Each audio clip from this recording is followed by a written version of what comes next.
আসসালামু আলাইকুম সুপ্রিয় দর্শক, আমার বাংলাদেশে কৃষি চ্যানেলে আপনাদেরকে স্বাগতম।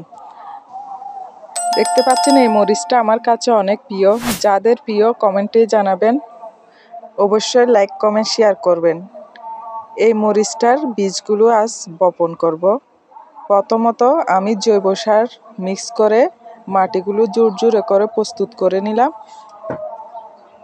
এরপর যে মরিচটা এখন নিলাম ওই মরিচটার বীজগুলো এখানে দিয়ে দিব। আপনারা সঙ্গে সঙ্গে এভাবে বীজগুলো বপন করতে পারেন, অথবা মরিচকে শুকাইয়ে পরেও বীজগুলো বপন করতে পারেন। আমি নেওয়ার সাথে সাথে বপন করতেছি। তারপর বীজগুলোর উপর মাটি দিয়ে দিবেন কিছু অল্প পরিমাণে জৈব সার মিক্স করা।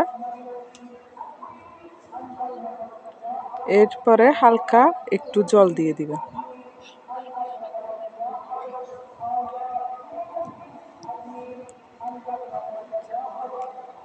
এরকম ভিডিও পেতে চ্যানেলটি সাবস্ক্রাইব করুন।